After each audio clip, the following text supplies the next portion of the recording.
सरकार ने केंद्रीय कर्मचारियों को मिलने वाले महंगाई भत्ते यानी कि डियरनेस अलाउंस में बढ़ोतरी पर मुहर लगा दी है।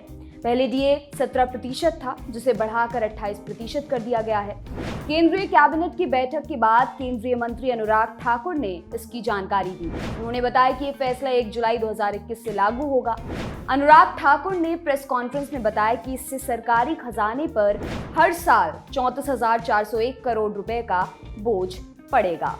महीनों से इस सूचना का इंतजार कर रहे केंद्र सरकार के लाखों कर्मचारियों और पेंशनरों के लिए ये राहत भरी खबर है। इस फैसले का फायदा 48 लाख से ज्यादा केंद्रीय कर्मचारियों और 65 लाख से ज्यादा पेंशनरों को होगा।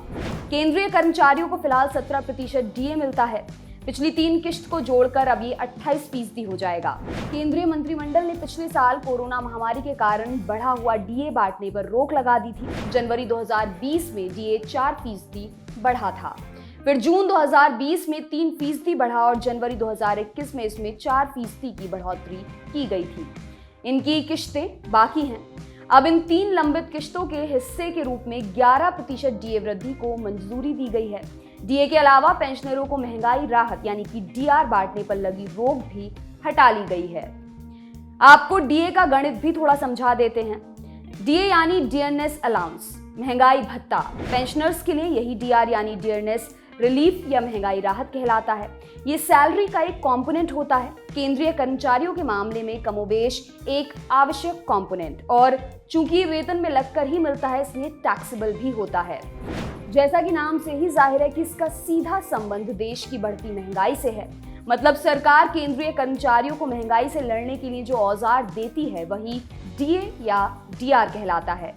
हर एक फाइनेंशियल ईयर में इसे आमतौर पर 2 बार बढ़ाया जाता है, जनवरी में और जुलाई में। उदाहरण के लिए मान लीजिए अगर जनवरी 2022 में 4% डीए बढ़ाया गया तो उस महीने दिसंबर 2021 के मुकाबले 4% सैलरी बढ़कर मिलेगी। फिर हर आने वाले महीने से यही बढ़ी हुई सैलरी मिला करेगी।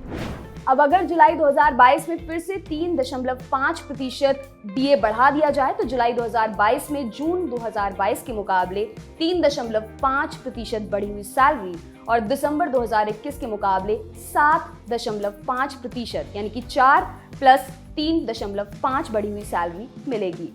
और फिर हर आने वाले महीने में यही बढ़ी हुई सैलरी मिला करेगी। ये भी जान लेते हैं कि कैबिनेट में और क्या क्या फैसले हुए। नेशनल आयुष मिशन को 2025-26 तक जारी रखा जाएगा। इसके तहत आयुष प्रणाली की शिक्षा प्रशिक्षण का विस्तार किया जाएगा। 12,000 आयुष हेल्थ वेलनेस सेंटर बनाए जाएंगे, 6 आयुष कॉलेज बनाए जाएंगे, 12 पीजी इंस्टीट्यूट बनाए जाएंगे, नए आयुष अस्पताल बनाए जाएंगे, पुराने अस्पतालों को अपग्रेड किया जाएगा। केंद्र सरकार ने टेक्सटाइल सेक्टर में वस्त्रों और पोशाकों की निर्यात के लिए राज्यों की लेवी और टैक्स में छूट को जारी रखने का फैसला किया है। इसे 31 अगस्त 2024 तक बढ़ा दिया गया है ताकि एक स्थिर व्यवस्था में निर्यातकों को काम करने में आसानी हो। इससे वैश्विक बाजार में भारतीय टेक्सटाइल ज्यादा प्रतिस्पर्धी होंगे। साथ ही स्टार्टअप और उद्यमियों को निर्यात के लिए प्रोत्साहन मिलेगा। पशुओं के लिए एम्बुलेंस चलाने की व्यवस्था की जाएगी। इसके लिए 9,800 करोड़ रुपए का फंड केंद्र की ओर से दिया जाएगा। ये पूरी स्कीम करीब 54,000 करोड़ रुपए तक की है।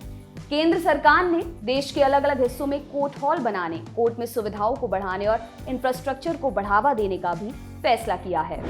आपके लिए तमाम जानकारी इकट्ठा की है हमारे साथी डेविड ने। मेरा नाम है दिव्यांशी। देखते रहिए दी लल्लन टॉप। शुक्रिया।